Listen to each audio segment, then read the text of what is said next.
Hi, everyone. It's Sharna. Welcome to the 2025 preview episode.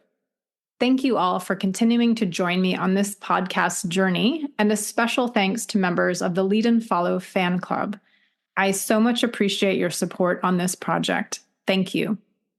If you would like to become a member of the fan club, you can support the show for as little as $3 a month. There's a link to do that in the show notes, or you can go directly to sharnafabiano.com/podcast. Lately, I've been thinking a lot about the need to get away from digital life and back to in-person life. And as beautiful as it is to connect online with folks everywhere, like you through this podcast, it's also really important for our general health to be in both the same time and the same place with others in a full body way. So in 2025, I'm planning to teach more in-person tango classes. Very exciting. And as for the podcast, I plan to bring you more interviews with tango artists, sharing their wisdom on embodied leading and following. In the meantime, I thought I would read for you the preface from my book, Lead and Follow, which tells a kind of condensed version of my tango origin story. If you haven't yet picked up a copy, this will give you a preview and also a sense of where my perspective on leading and following comes from. This book is a great gift for friends or colleagues, and it's also a great conversation starter in groups or teams. It's not yet available as an audiobook, but it is available on Kindle as well as hard copy. So here we go, the preface. With great fondness, I recall the friend who first piqued my interest in the tango through, of all things, scent. His cologne, William claimed, and the name of which I promptly forgot, was the fragrance of Buenos Aires, 1943. We were chatting in a bar in between sets of swing music, and I glanced at him with an eyebrow raised. Without pausing for breath, he insisted I accompany him the very next evening to a milonga, or Argentine tango social dance. Then he left. While the next 24 hours passed, I considered the extent of William's excitement at this invitation, which was considerable. I didn't know him very well, but we had common friends. And with his description of the tango, amazing, exquisite, beautiful, subtle, it was as if he were about to escort me to an enchanted realm that he alone had discovered. I felt certain I was about to experience something special, something magical. This was back in October 1997, the tail end of the dot-com bubble. I had finished college earlier that year and taken a job in web development. Social dancing was my way of meeting people outside work. And on this particular evening, a brisk fall breeze swept leaves around our feet as my friend hurried me down the sidewalk. Entering through the heavy, century-old side door of the First Baptist Church in Cambridge, Massachusetts, I took my first deep breath of the musical nostalgia that characterizes Argentine tango. The violins and the bandoneon wove their stories back and forth while 8 or 10 couples slowly but deliberately made their way around the dark hardwood floor, each mapping their own version of the dramatic narrative. One couple, for a moment, appeared totally still, until I spied the woman's stiletto heel slowly and carefully circling around the edge of her partner's shoe. Others whirled only a few feet from us, their bodies wrapped together, and then glided smoothly away, lost in their own world. Who were these people? Were they lovers? Strangers? And the tall, unassuming man in the flannel shirt changing the CD? Everything seemed saturated with purpose. Each step, each sudden dip of melody. How appropriate it was in retrospect to discover tango in a sacred space, a high-arched sanctuary converted to a large dance hall, where the aging wood beams and floorboards seemed to whisper old stories. There are spiritual roots in all dance traditions, and the tango assumes the role with a quiet intensity.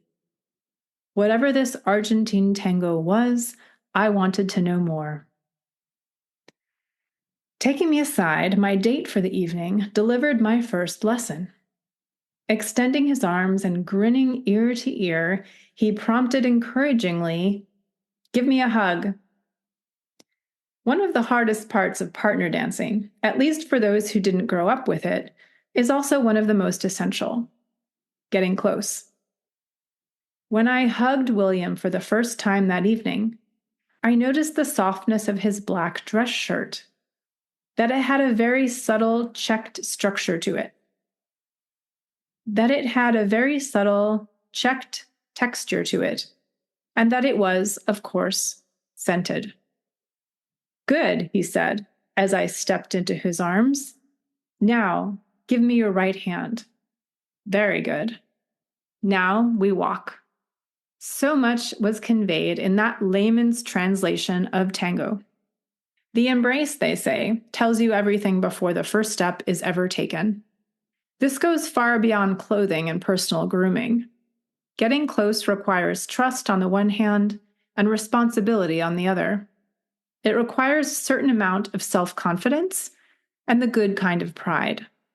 Most of all, it implies risk. I remember those first few seconds of tango as a blank slate. I had no idea what would happen. Unfortunately, I didn't have time to panic. Somehow we made it around the room together in that spontaneous embrace. I became one of those deliberate dancers, listening intently for some clue as to what was coming next. Later, it was explained to me that the tango is an improvised dance, that you're not supposed to know, that you make things up as you go along. Of course, that's not the whole story, but it's one of tango's central narratives.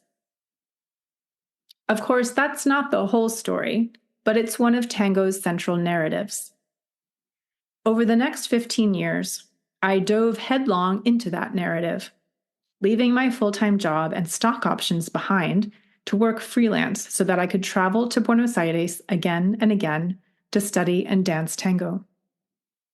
My tango journey also took me to New York, Amsterdam, Berlin, and many lesser-known destinations, both to train and also to simply dance all night long, absorbing the tango into my body memory.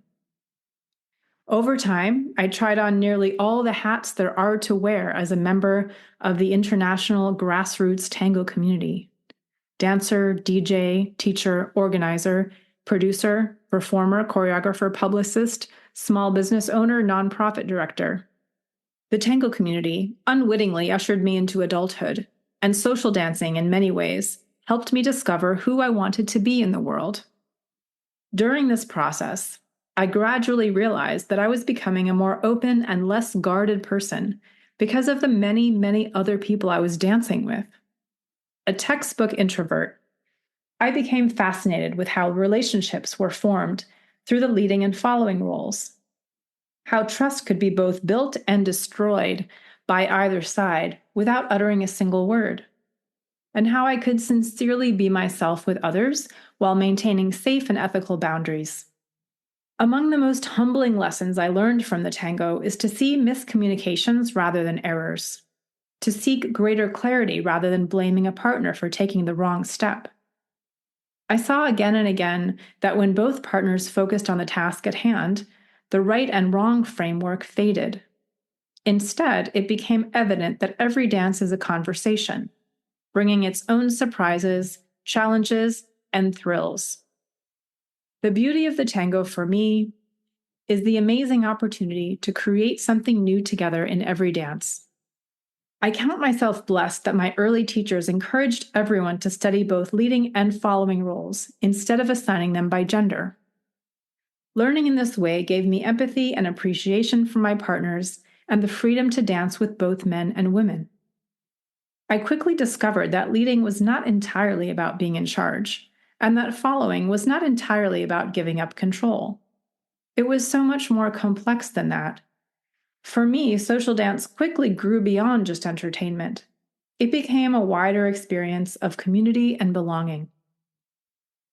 The tango world, of course, has its fair share of discrimination and power plays, but I think dancing both roles actually helped me to screen out much of the negativity.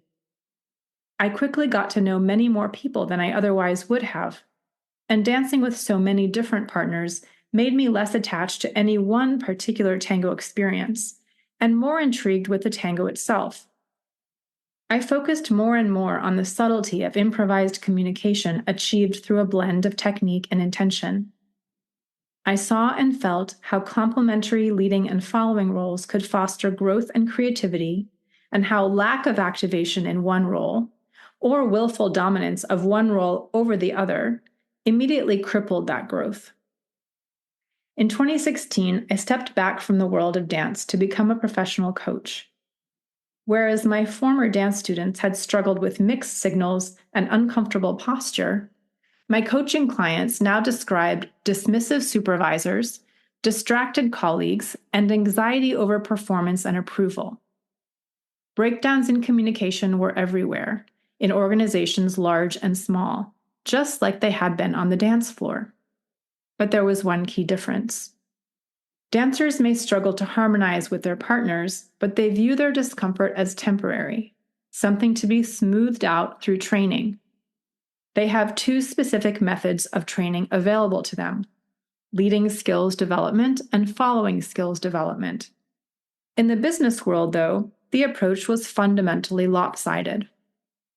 Leadership training was prescribed as an answer to nearly every interpersonal problem, but there was a complete vacuum around the role of following. No one talked about following at all, except as something to avoid. The social dancer in me couldn't help but find this strange, and wonder if the overemphasis on leadership might be a root cause of many internal business challenges. After all, in most business environments, the term follower is a synonym for worthless. Everyone is expected to be a leader, or to express leadership qualities. Taking that approach on the dance floor, I knew, was a recipe for disaster, or at the very least, disappointment. Could a reframing of leadership and followership functions be part of the solution for struggling teams and organizations?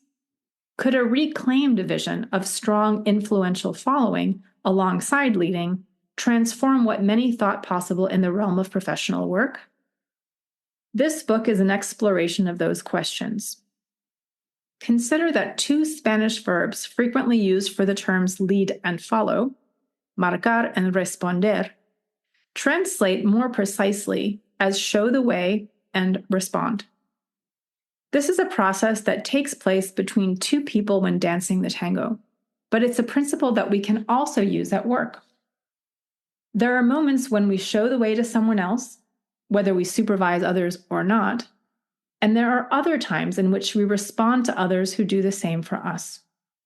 The manner in which we play either of these roles, say with resentment or with generosity, determines both the experience and the output of every professional interaction. The trick when translating tango principles into the work environment is in fully accepting that the one who leads or shows the way in any given moment is not superior or more valuable than the one who follows or responds. Rather, it is the two choosing to operate together in a complementary fashion that makes things progress smoothly. The roles of leading and following may shift throughout the day or throughout the year, especially as the model of working in teams becomes the new standard. Leading and following actions may not even always correspond to official titles. But if we want everyone to demonstrate leadership qualities, we're going to need followership qualities as well. In the corporate environment, it's tempting to understand our positions as a hierarchy of intrinsic value, rather than a hierarchy of functional accountability. If we want to nurture and strengthen the human potential of our workforce, we need to recognize that everyone's position is valuable and interact with others in a way that reflects that belief. Defining both sides of the communication equation, leading and following, helps us to do that. And when we commit to seeing equal value, we will be doing what the most innovative and influential social dancers do, bringing out the very best in one another. As a team, people can produce more than they can alone, but they can also make one another miserable, and out of that misery, cause failures of epic proportion. This book shares a method for building inspiring and creative relationships in order to produce inspiring and creative work. Its goal is to support exceptional teamwork. So often we prioritize work over relationship. What might we learn by reversing that order and putting relationship first? Thank you so much for listening. Lead and Follow, The Dance of Inspired Teamwork is available anywhere you buy books. If you're ordering from outside the United States, I recommend betterworldbooks.com. They ship to nearly every country. Have a peaceful end of year, and I'll see you in 2025 with more Lead and Follow conversations with scholars, educators, and tango dancers.